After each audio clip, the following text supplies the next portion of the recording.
और झारखंड के सियासी दिग्गजों में गिने जाते हैं पूर्व मंत्री और वर्तमान विधायक सरयू राय, जो पहले ही कह चुके हैं कि दिसंबर माह तक हेमंत सरकार नहीं रहेगी। अपनी बात को उन्होंने फिर से दोहराया है। उन्होंने कहा है कि ये तथ्य पूरी तरह से सत्य है कि हेमंत सरकार दिसंबर तक नहीं रहेगी, सरकार जाएगी और सरकार का चेहरा बदल जाएगा। ज्यादा जानकारी के लिए इस वक्त हमारे साथ हमारे संवाददाता शाहनवाज हैं। शाहनवाज, जिस तरह से सरयू राय ने दावा किया है, क्या कुछ है उनके दावे के पीछे? आपकी बातचीत हुई है उनसे, क्या कोई संकेत दिए उन्होंने? बिल्कुल संकेत नहीं, स्पष्ट शब्दों में उन्होंने कहा है और ये बताने की भी उन्होंने कोशिश की है कि ये जो बातें वो कह रहे हैं ये उनको कोई सूत्रों के हवाले से या किसी गुप्त सूचना के आधार पर नहीं कह रहे हैं, बल्कि ये उनका निजी इनका पर्सनल विश्लेषण है, एनालिसिस है, लिहाजा उसी बुनियाद पर वो कह रहे हैं। हालांकि ये बात वो पहले भी कह चुके हैं। 2-3 दिन पहले आपने सुना होगा कि भारतीय जनतंत्र मोर्चा जिनके वो संरक्षक हैं, उस कार्यक्रम में भी उन्होंने इशारे ही इशारे में इस बात को कहा था। लेकिन आज जब उनसे विस्तार से बातचीत हो रही थी तो उन्होंने ये बताने की कोशिश की कि वो व्यक्तिगत तौर पर हेमंत सोरेन को बहुत पसंद करते हैं। हेमंत सोरेन से उनका बड़ा मान सम्मान और इज्जत मिलता है, लिहाजा वो ये चाहते हैं कि हेमंत सोरेन के पास अब भी वक्त है कि वो करप्शन के खिलाफ, भ्रष्टाचार के खिलाफ कार्रवाई करें। लेकिन अब चूँकि बहुत देर हो रही है, अब और इसमें देरी होती है, तो कहीं ना कहीं अब ये बात हाथ से निकलती हुई दिख रही है। तो उन्होंने ये आकलन लगाने की कोशिश की कि जो उनका विश्लेषण है, जो उनके पास तथ्य हैं, उसके आधार पर ये जो वर्तमान की सरकार है बहुत ज़्यादा ये दिसंबर तक लास्ट करेगी और दिसंबर तक ये सरकार नहीं रहेगी। जहाँ तक मुख्यमंत्री के चेहरे का सवाल है, जैसा सरयू राय जी ने कहा है, तो ये चेहरा ज़रूरी नहीं कि हेमंत सोरेन बदल जाए, ये कोई दूसरा चेहरा आ जाए।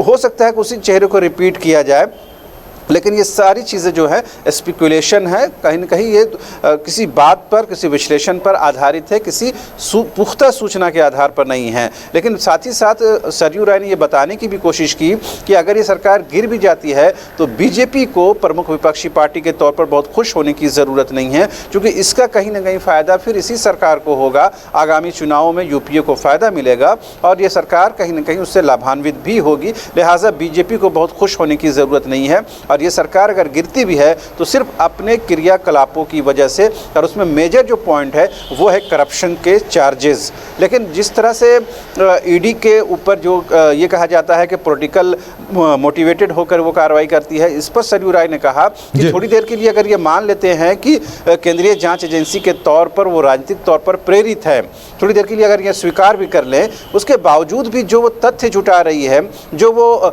बातें जुटा रही है और जो वो इन्वेस्टिगेशन कर रही है, उसमें जो सच्चाई सामने आ रही है उससे आप इनकार नहीं कर सकते हैं। लिहाजा उसका सामना आपको करना ही पड़ेगा।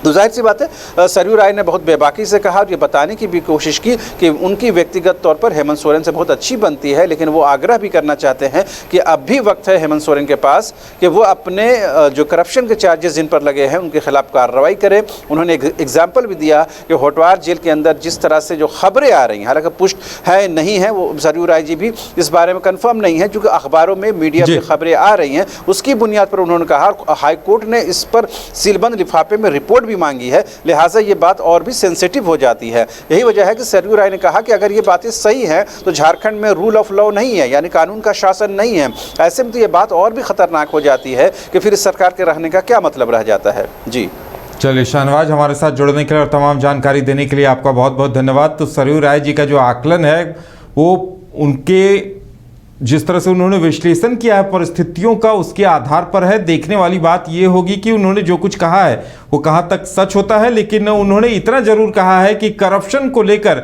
ये सरकार जाएगी और सरकार का चेहरा भी जल्द ही बदलेगा। तो देखना दिलचस्प होगा कि आने वाले दिनों में क्या कुछ होता है।